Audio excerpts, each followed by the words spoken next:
Hoy es el Día del Niño en México, un día que utilizamos para recordar que esos pequeños humanitos tienen derechos y que tenemos una responsabilidad frente a ellos. Los niños siempre han ocupado un lugar central en la sociedad mexicana, aunque no siempre han sido vistos de la misma manera.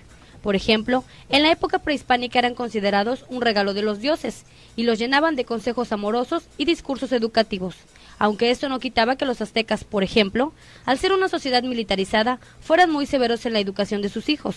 Los castigos eran terribles, tal como hacerlos respirar humo de chile o punzarlos con espinas de maguey. Los niños eran disciplinados sin importar que fueran nobles. Nadie podía desobedecer. Por otro lado, en la colonia, la suerte de cada niño era definida por el lugar en el que nacía dentro de la sociedad. No era la misma infancia la que tenía un hijo de un negro que el de un indígena, el de un criollo, un español peninsular o el de un mestizo. En las leyes del México contemporáneo se supone que los niños son considerados el futuro del país y por eso sus derechos deben ser resguardados. Aunque los altos índices de pobreza y trabajo infantil que todavía existen ponen en duda el compromiso del Estado por lograr que esos derechos se respeten. El origen de esta celebración es la guerra. Un acta exhibida en una notaría pública de la ciudad de Victoria, Tamaulipas, aparece que en México el Día del Niño fue instaurado el 8 de mayo de 1916 en la ciudad de Tantoyuca, Veracruz. Pero fue en 1924 que se comenzó a celebrar este día el 30 de abril. La instauración del 30 de abril como el Día del Niño en México fue durante el gobierno de Álvaro Obregón y luego de que el país se sumara a la Convención de Ginebra. Y es que fue después de la Primera Guerra Mundial que el mundo reparó en los efectos negativos que tenían los conflictos bélicos en la población civil, en particular entre los infantes. Fue por eso que en la Convención de Ginebra se emitió la Declaración de los Derechos de los Niños. A partir de ese momento mucha gente comenzó a preocuparse por entender las necesidades de la niñez durante los conflictos armados. La ONU festeja el Día del Niño el 20 de noviembre, pero ese día nosotros celebramos nuestra revolución. Hay que recordar que en la Revolución Mexicana muchos niños también participaron, tanto como espías como portando armas.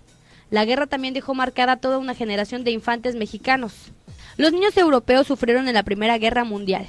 Muchos más lo hicieron durante la Segunda Guerra Mundial, pues el armamento fue más sofisticado y las estrategias de guerra cambiaron. Fue por eso que la ONU estableció un organismo dedicado específicamente a los niños, el UNICEF, Fondo de las Naciones Unidas para la Infancia. En 1989 se emitió la Convención sobre los Derechos de los Niños. México adoptó esa nueva convención, pero no fue hasta el 2000, es decir, hace apenas 15 años, que se promulgó la primera ley de los derechos de los niños y las niñas, y fue sustituida el 4 de diciembre del 2014 por otra ley que comprende 20 derechos de los niños, niñas y adolescentes. Parece increíble que millones de niños hayan tenido que sufrir los horrores de la guerra para que alguien comenzara a pensar que las decisiones de los adultos podrían afectar la vida de los futuros ciudadanos del mundo. Pero, lamentablemente, muchos niños aún no ven respetados sus derechos. Mientras que en las leyes los niños y las niñas están protegidos, en la realidad, más de la mitad de los 40 millones de menores que viven en México están en situación de pobreza.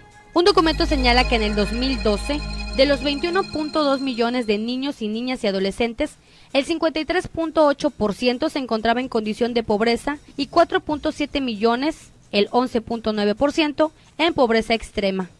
Además, se han visto vulnerados otros derechos que tienen, como el derecho a la salud o a la educación, y aunque hay políticas que están dirigidas a estos temas, también se ven violados los derechos a la libertad de expresión, de conciencia, al acceso a los medios de comunicación, a Internet, etc.